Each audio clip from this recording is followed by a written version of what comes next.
After 8 and a bit seasons in The Walking Dead, Rick Grimes' time on the show has come to an end. This video is going to be looking back at 10 of his best moments, and just a spoiler warning that there will be spoilers for most episodes up to the current one that just aired like yesterday or the day before.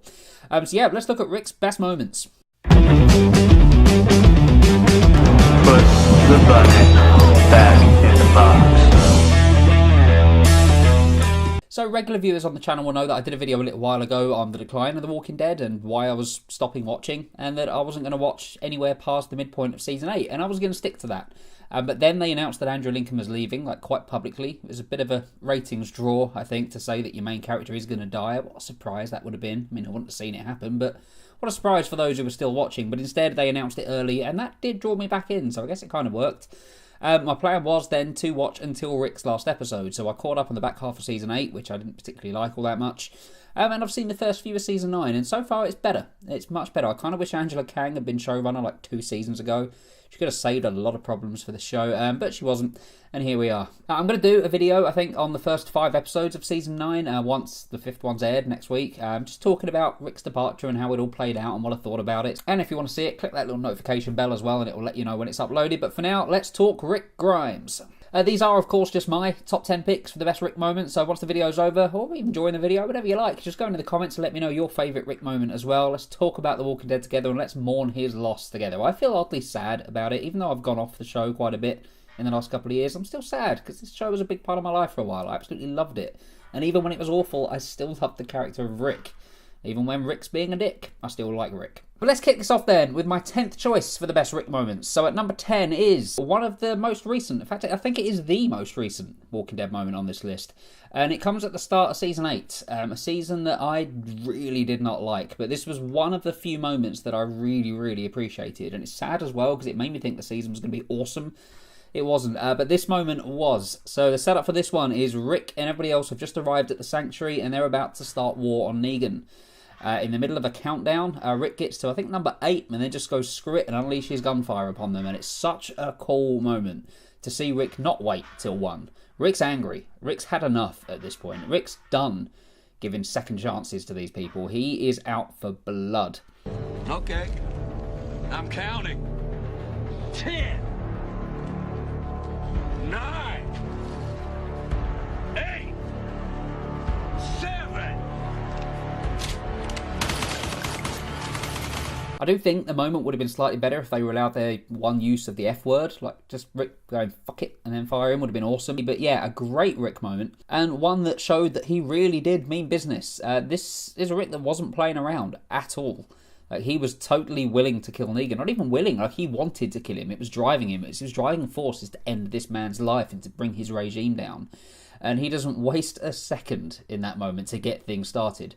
And yeah, the rest of Season 8 didn't live up to the promise of that one particular moment, but yeah, still a great moment nonetheless. Number 9, the hospital. So, and by the way, this isn't the hospital from Season 5, because I hated that story. This is right back to the beginning, so from one of the more recent entries to the furthest back we can possibly go, pretty much. And this was Rick waking up. It's just an amazing sequence. Like, watching it back, the sequence doesn't lose anything. It really captures what it would be like to wake up and to find that the whole world has gone to hell.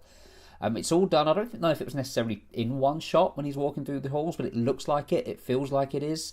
Sort of the destruction and everything all around is brilliantly done. That one walker on the floor, just with it's not even a walker, it's just a body on the floor with its insides eaten out. It's such a disturbing image. The iconic dead inside, do not enter, as the hand comes through the door. Just so many bits of this work as he's making his way through this hospital, not having a clue what's gone on. And what I really appreciate about this is it doesn't cut anything out. Like, it literally follows his whole journey through this thing until he gets outside and sees all of the bodies across the floor. Like, as an introduction to the world of The Walking Dead, you can't get much better than this. It's just such a well done scene. Say, Andrew Lincoln really, really sells it. Like, the confusion, the bewilderment, and the fear that Rick's going through in those moments, he absolutely nails it. And I think we can all agree that Season 1 of the show was a very, very different tone to what came after. So once Frank Darabont left, the tone of the show changed, arguably for the better, I think, for a while at least. But this was just a brilliantly written, brilliantly shot, and brilliantly performed sequence. Still one of the best moments from The Walking Dead. Not just of Rick, but of the show. Yeah, I loved that. I loved the whole of the first episode, actually. Days Gone By is still one of the best episodes this show's done. Number 8, they're screwing with the wrong people. Or if you've got the Blu-ray, they're fucking with the wrong people. They changed it on the Blu-ray here. So on the TV version, they got, to set the scene, they're all trapped in the car marked A. Terminus people have locked them up and they've got some pretty nefarious plans for them. And even though things look really, really bleak, Rick ends the season with just a moment of optimism and hope and just bravery. Just they're screwing or they're fucking with the wrong people. Just such a great way to end that season because things are really, really dire. It would have been so easy to just end this on a, oh God, everyone's going to die kind of note. And while they kind of did, at the same time, they did just have Rick say that. And it was so impactful. It didn't end it on a, oh God, what's going to happen? It ended on a, oh, I need to see what happens now because it's going to be awesome.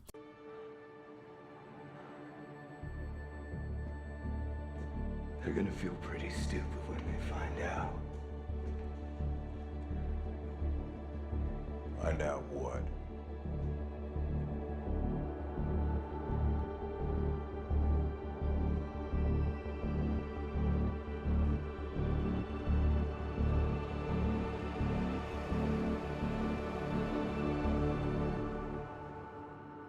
They're fucking with the wrong people.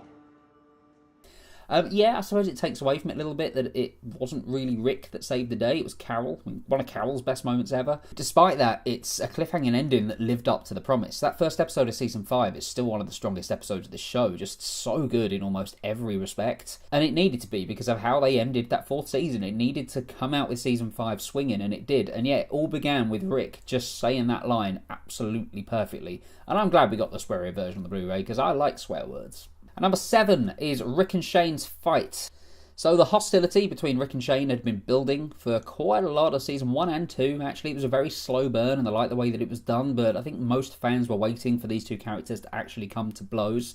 Like, it had been building to that point for so long, and when they finally did, it had to be an epic moment, and my God, was it. The two of them at that site just beating each other almost to death. Like, they're really, really going for it at that moment in time, and you can't blame Rick for fighting back the way that he does. But it's such a great brawl. It's epic. And then throw into the fact that their own violence is what caused all the walkers to come pouring out on them as well. Throw them into the mix. And it's just such a fantastic sequence. And you don't know what's going to happen either. It looks like Rick genuinely is going to leave Shane to die at one point. You can see that Shane, when he picks up that weapon, is genuinely trying to kill Rick in that moment. Like, there is no love lost between these two. And it was such a sad thing to see that friendship deteriorate to the level that it did. At the back half of season 2 really is where The Walking Dead really came to life for me, and from that point onwards, as soon as Sophia came out of that barn, like, the show just picked up immensely, and this was one of those episodes to show that it really did mean business now. So this was a brawl that we've been waiting for quite some time, and it absolutely needed to deliver, and yeah, it really, really did. Solid performances from both Andrew Lincoln and Jon Bernthal. One of my favourite fights between two human characters that the show's done. Just a really, really solid episode as a whole, actually, this one. Number 6, Killing Thomas. Was it Thomas or Thomas? I can't really remember. I'm going to call him Thomas because it's not spelt like Thomas. This was the start of season 3. This was the prison. One of my favourite locations for the show. In fact, I think my favourite overall location that these characters have been in. There was just something about that prison that just worked. It seemed to fit the aesthetic of the show extremely well. But when we got there, it wasn't exactly smooth sailing from the off. Very quickly, just after Herschel lost one of his legs, we met the criminals that were residing in there, that had been in there since the start of the apocalypse. And it would be fair to say that for the most part, there was, a couple of exceptions. Rest in peace, Axel. They were a pretty bad bunch, particularly the leader of the group, Thomas. And Thomas made the mistake of messing with Rick Grimes at a point where he had just begun to make a turn into the kind of brutal killer that Rick could be. And Rick doesn't let him off the hook. As soon as he's betrayed, Rick's like instantly in killer mode. Instantly. He wants to make it very clear to everybody else that there are no second chances in the Rick-tatorship, in the world that he's setting up for himself. And that's very, very clear as Rick brings a machete down on Thomas's head without any hesitation. And it's a great moment for a number of reasons. One, it's awesome to see Rick do this. It's so good to see him just commit. Just be like, yep, you're dead. But it also is great because Thomas was such a dick. Like, Thomas deserved it. He had it coming. Like, he tried to kill Rick. So there was no question that Rick needed to react to that one. And yeah, he really did react. And it's just such a great, shocking moment. Just the second that machete comes down, I just remember thinking, wow, okay. All right, Rick means business now. Like, he's becoming a killer. And he needed to be. There's quite a lot of times where Rick may have crossed the line, but I think he needed to be that sort of person, particularly for a while at least. And yeah, Thomas was a great example of Rick just showing that he's not taking any prisoners. And Thomas as well was just the right side, I think, of a relatable character. Well, not necessarily relatable, but he was believable. He wasn't just a moustache twirling villain. Like, he was a little bit of layers to him. We didn't get a huge amount of time, but I felt there was more to him than what we saw. And it helped. It helped make that moment even more shocking. Number 5, one of the smaller moments on this list. This is from the first episode of the 6th season. And yeah, I say one of the smaller moments, but one that's always stuck with me is just how cool Rick is. They've taken over Alexandria, really, in a nice sort of ish way. But they're sort of the top guns of it now, Rick and everybody. And they're trying to build a community. They're trying to make everybody work together. But there are a few Alexandrians who aren't willing to accept this new regime. And Rick, discovering that they're sort of plotting against him, wastes no time in making sure that they know who's boss. And he doesn't do it through violence. He does it through some very carefully selected words. And it's so good. It's so almost chilling to hear him say these things. So much so that I'm not even going to try and repeat it myself. I'm just going to play the clip here. I would have set up some lookouts. That would have been the smart thing. You know, if I happened to... You really think you're gonna take this community from us? From Glenn, from Michonne, from Daryl, from me? Do you have any idea who you're talking to? It was just me. What? It was just me. Just kill me.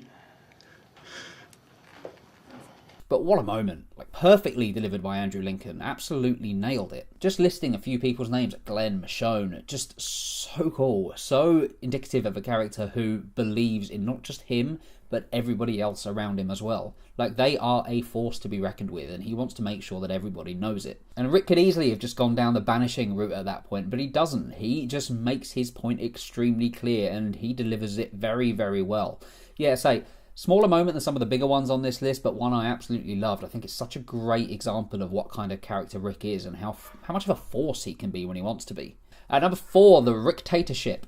So this was the end of Season 2, and Rick loses it. Not in a sort of maniac kind of way, like he doesn't go insane, like we don't see him lose it to the point that he does in Season 3.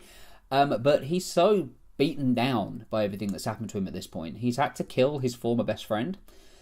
He had to watch his son then kill the zombie version of his former best friend. He's had his wife Laurie just be absolutely hideous to him for no reason. Like, I'll never get over that bit with Laurie where she's berating Rick for killing Shane, despite that she was the person that pushed him to do it. Damn you, Laurie.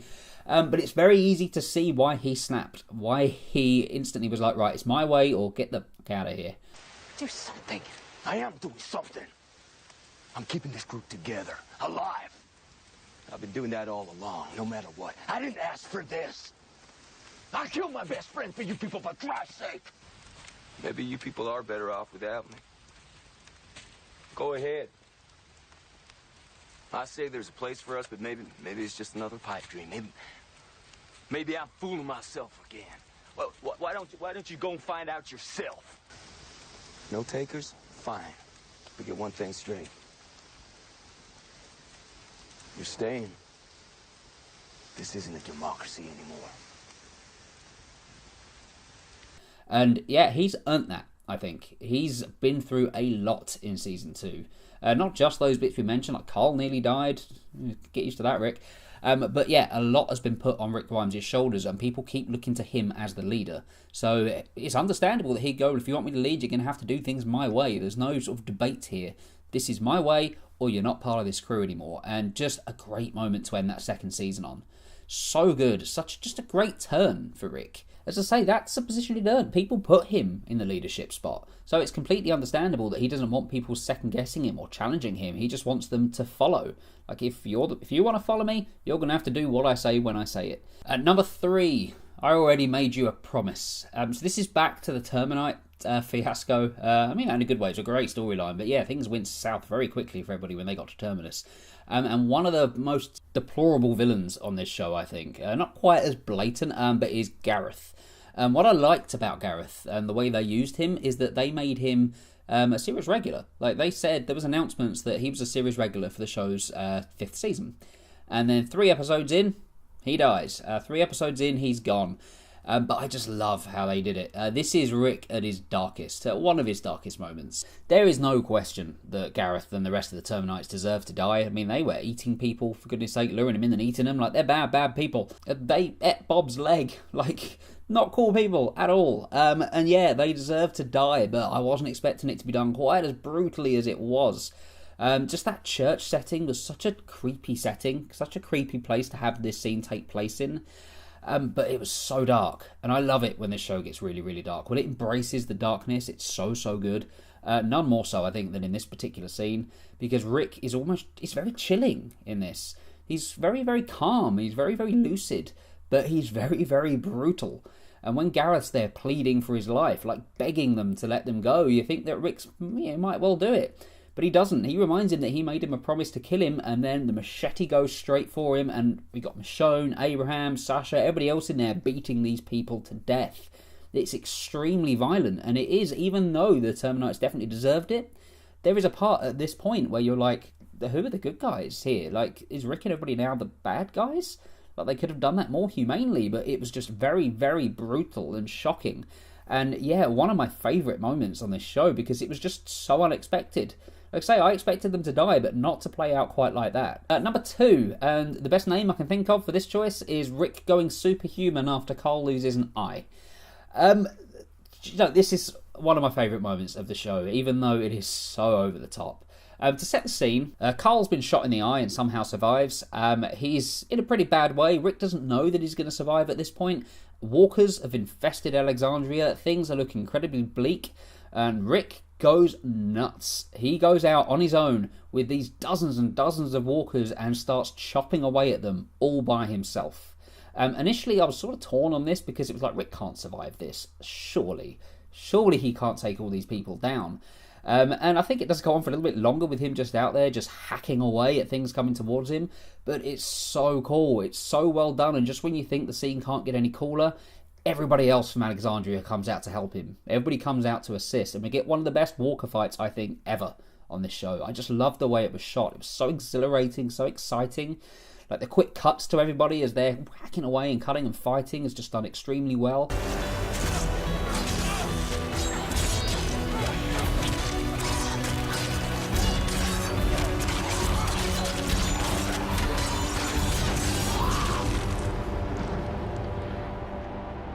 And it's just one of those, like, yes, moments on the show where you have pretty much every single person living at Alexandria all come out and fight. All come out to fight to protect their home, and it's led by Rick. Even though he was acting out in a moment of grief, he showed that he's willing to put himself on the line. He's willing to be a leader, to fight for his people, to fight for their home. And what a great scene. What an awesome scene. One of the most exciting scenes I think The Walking Dead's done. So good. Andrew Lincoln's brilliant in the scene. In fact, so is everybody. I just absolutely love the violence and the insanity of this whole sequence. As I say, yeah, Rick probably should have died. He probably shouldn't be able to last as long as he did on his own, but the payoff was worth it. I'm willing to suspend belief when the payoff is so good, and this was great. Number 1, Rick bites Joe's throat. This moment, wow. I had no idea that was coming at all. Things got really, really dark in this season finale, like really, really dark. And in particular in this scene, like things look bleak for Rick, Daryl and Carl here. Like Carl was getting threatened with some horrible, horrible things. Like some more darker things than this show's ever done with the threats against Carl. And there didn't seem to be a way for them to get out of this particular situation. Like it seemed that they were really, really screwed. Until Rick took it upon himself to go for Joe, the leader of this little group of people that Daryl had been hanging out with, and literally bites out his throat. What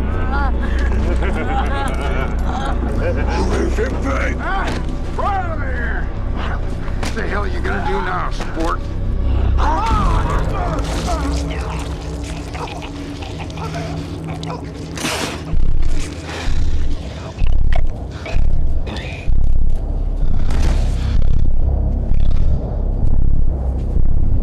What an incredible moment. Like, what an incredible moment of pure violence. And it didn't feel gratuitous because Rick had to do something. Like, he had to do anything that he could to get out of this problem that they'd found themselves in. And biting this guy's throat out was the best thing he could think of doing in that moment. And I don't know what other choice he had, to be fair. Like, I didn't see any other options for them than doing something like that. But I just remember how shocked I was at watching that. Like, you think of Rick back at the start of season 1 when he wakes up out of the hospital and he meets Morgan for the first time. Like, you think back to that version of the character and then see how far he'd come, that he's now literally taking out somebody's throat with his own teeth. Like, that's an impressive evolution of a character. That's an evolution done extremely well, and I just loved seeing it. Like, it was at this point, I was like, yep, you know what? Anybody who challenges Rick, I feel sorry for them, because he is capable of some seriously dark stuff. And he proved it. He proved it here, and he saved them as well. He saved himself, Daryl, and Carl in that moment. He allowed them to fight back by doing what he did. And it was a brutal moment. It was a horrible moment, and the shock of what it did wasn't lost on Rick. Like, Andrew Lincoln sold that scene really, really well. But just for the shock factor and how cool it made Rick, it's got to be my number 1 Rick choice. I absolutely loved it. Yeah, I don't think there's a moment in The Walking Dead that's maybe instantly sit up and take notice quite as strongly as that one did. So they're my 10 Rick choices. Let me know what yours are as well before Rick says goodbye. And how do you think he's going to die? Like, we've seen he's been impaled by a pretty big spike in the latest episode. Things aren't looking good for him, but we know he's not just going to die there in the first few seconds of the episode. My theory, and I haven't read spoilers, this is just my theory, is that he stumbles his way back to everybody else, guided by people like Herschel and Shane coming back to kind of visit him and pull him along, and he dies on that bridge that he's been so obsessed over, because they've made a big deal out of that bridge, and it seems like it must be there for a pretty significant reason. And what's more significant than the person who wanted it built the most dying on it in front of everybody that he cares about? But say that's just my speculation here. It's not a spoiler, but let me know how you think he's going to go. Let's talk about this show, and let's remember the good times. Let's remember the good times Andrew Lincoln and Rick have given us, because he was a great character. Andrew Lincoln was always dependable, and I'm really going to miss him. I don't know if I'm going to carry on watching after this one. I told myself that I'd just stay until Rick went, because it seemed like a good jumping off point, and that is my plan at the moment. So this could very well be the end of my Walking Dead journey, but I hope it's a good one. Hope it goes out strong. Do hit like and subscribe on this video if you do want to see more of them. You can follow me on Twitter as well, at Joe Julians. Look out for more videos coming soon. I should have a review for Slaughterhouse Rules up later in the week, I think, and another episode 4 Buffy. But until then, thank you very much for watching, and I'll see you on the next video.